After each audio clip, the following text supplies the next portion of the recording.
This is a summary of Malcolm Gladwell's book, Talking to Strangers. What we should know about the people we don't know. Introduction.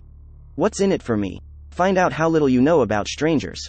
When British Prime Minister Neville Chamberlain traveled to Munich to meet with Adolf Hitler in 1938, he wanted to get the measure of the man. Initially fearful of another world war, Chamberlain left Germany confident and satisfied that he fully understood what the German Führer had in mind. Hitler, he believed, was a man who could be trusted. History, though, proved Chamberlain catastrophically wrong. Few of us will ever make a character judgment of such importance. But we do make judgments about strangers all the time. At work, at parties, or even in the street, we engage with people of different perspectives, backgrounds, and assumptions. We are constantly forced to interpret the words, intentions, and characters of people we don't really know. And the truth is, we are incredibly bad at understanding strangers. In these summaries, you'll understand why it's so difficult to judge people's characters. You'll see why we are inherently trusting and bad at spotting lies. A short warning before we begin. Summaries 5-7 raises murder and sexual violence and so contains sensitive or potentially triggering content. Key idea 1. We consistently overestimate our ability to judge strangers. Solomon is a bail judge in New York State. His work comes with weighty responsibilities, which he takes seriously. He reads defendants' files, of course, but he also knows how important it is to talk to them and look them in the eye. After all, a file won't describe the glassy, dead-eyed stare that's a sign of mental instability.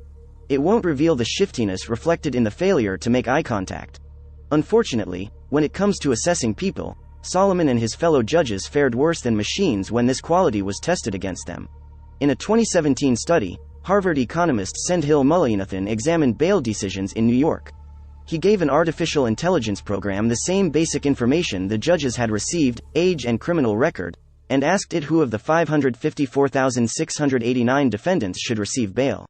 The result? The defendants released by judges in real life were 25% more likely to commit a crime while out on bail than those the computer would have selected. Judges think they can evaluate strangers based on the look in their eyes in a conversation. In fact, we all think that. But we're wildly overconfident about our ability to make character judgments based on this flimsy evidence.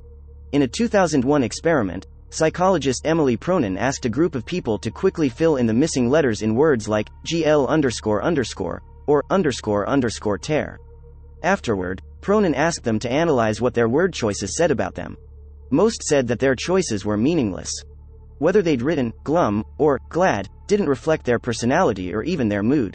However, when Pronin showed the group lists completed by other people, everything changed.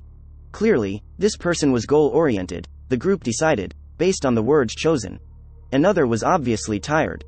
While people were confident that their own word choices were random, they easily read into strangers' word choices. Pronin's research points to a simple truth. With the smallest glimmer of information, we judge people we don't know at all. We're confident in our own complexity, but strangers are easy. Well, if there's one thing these summaries show us, it's that they are not. Key idea 2. We are incapable of spotting deception. It's human nature to default to the truth. Ana Montes was an intelligence analyst and a model employee at the U.S. Defense Intelligence Agency, ARDIA. She was also a Cuban spy, who handed over damaging U.S. defense and intelligence secrets to Havana. In hindsight, there had been red flags. Her fellow intelligence analysts might have noticed that her reports parroted Cuban viewpoints, or that she sometimes took phone calls during crises. But there had never been enough to go on beyond a vague sense of suspicion. After all, what's more likely?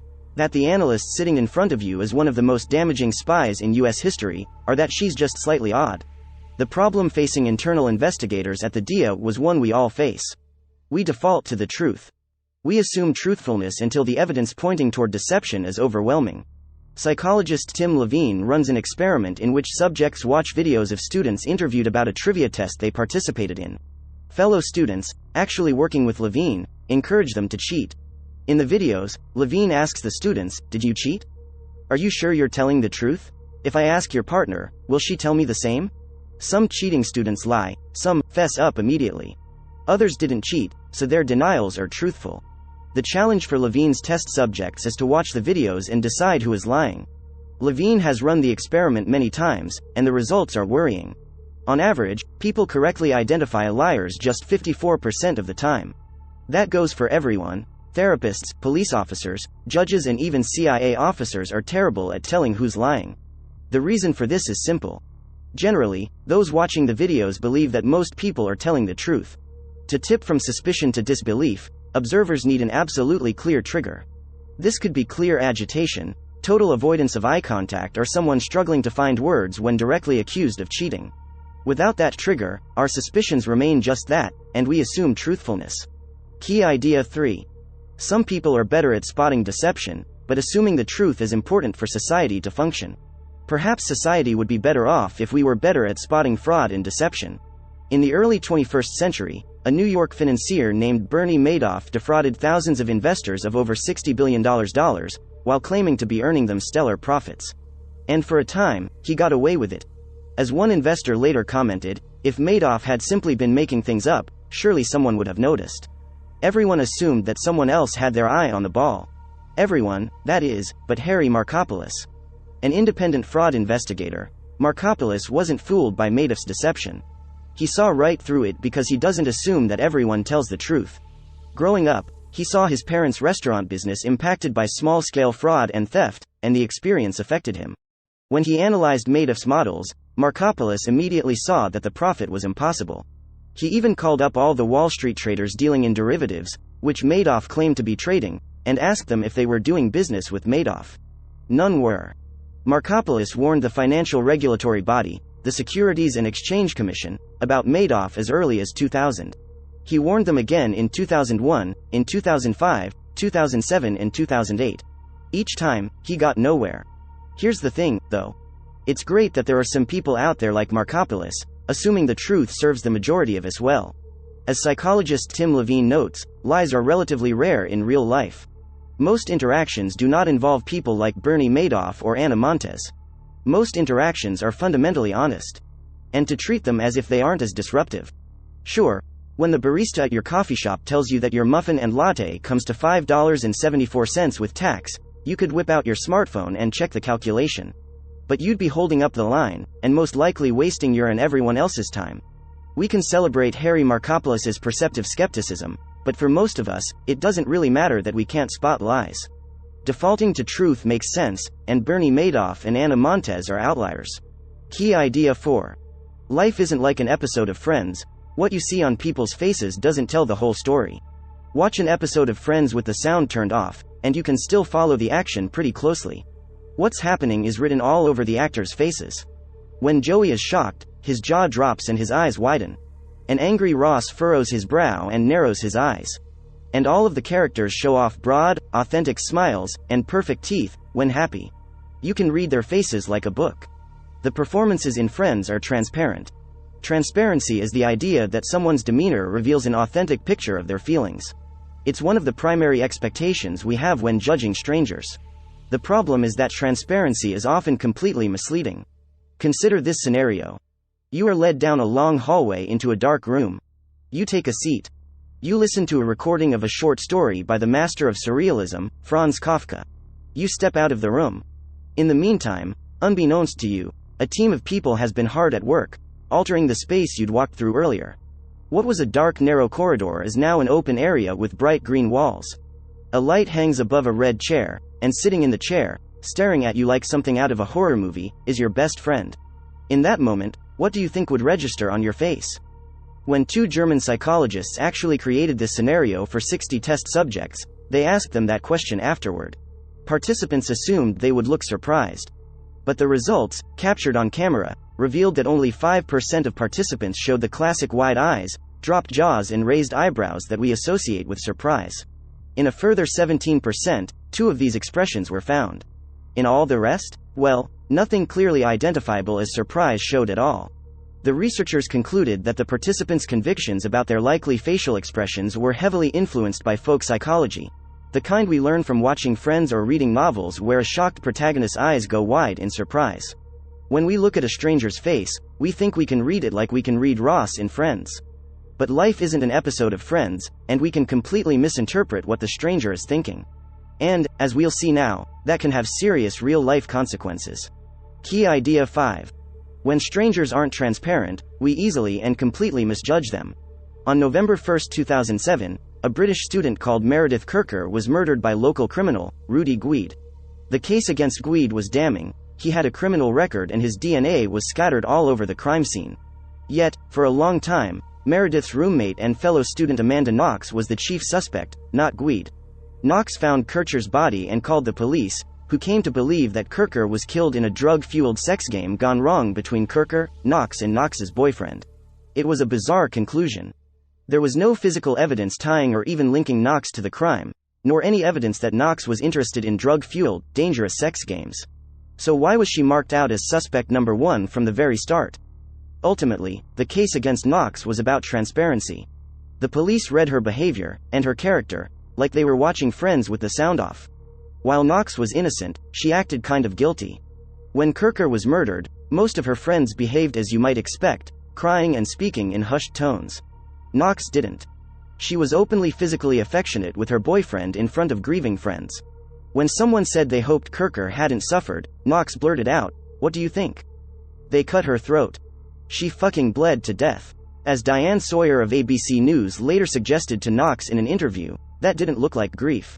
But the problem with all that is, some people simply aren't transparent. They're mismatched, or their demeanor doesn't reflect what they're thinking. Let's go back to Tim Levine's videos of possible cheaters. The author watched one video of a woman, he jokingly named her Nervous Nelly, who wouldn't stop playing with her hair. When the interviewer asked her if she cheated, she got defensive. She fidgeted. She repeated herself, halting mid-sentence, clearly agitated. The author was convinced that Nervous Nelly was lying. She wasn't. She just wasn't transparent. We think that liars look away, twiddle their hair and look agitated. That's nonsense. Plenty of liars will look you in the eye and lie to your face. And plenty of honest people will look, to the world, like they have a secret to hide. Key idea 6. Alcohol can make interactions between strangers far worse, with terrible consequences. Around midnight on January 18, 2015, 2 Swedish students spotted a man and woman on the ground outside a Stanford University fraternity house. Something seemed wrong. When the students approached the interlocked pair, the man, freshman Brock Turner, got up and ran away. Turner had sexually assaulted the woman, who was unconscious. Encounters like this happen all too often. Why? Well, the author believes that sexual consent between people who have just met is rarely entirely clear, even before alcohol enters the mix. A 2015 Washington Post poll asked students what constituted consent for continued sexual activity. 47% believed that someone taking off their own clothes constitutes consent for going further. 18% believed that simply not saying no constitutes consent to keep going. There was no truly clear consensus on any indicator of consent. And a murky situation gets even murkier when alcohol is involved. The author believes that alcohol causes people to become myopic. Alcohol makes us disproportionately focus on short-term wants and forget about long-term consequences. Normally, we maintain a balance between the two. Alcohol strips away the long-term considerations that restrict our behavior. It encourages a shy man to blurt out his intimate feelings. And it can destroy the impulse control of a sexually aggressive teenager like Brock Turner. Unfortunately, the power of alcohol-induced myopia is poorly understood. The Washington Post study also asked students to name measures that could effectively reduce sexual assault. At the top was tougher punishment for assaulters. Just a third of students thought it would be very effective for people to drink less, and only 15% agreed with stronger restrictions on alcohol availability on campus.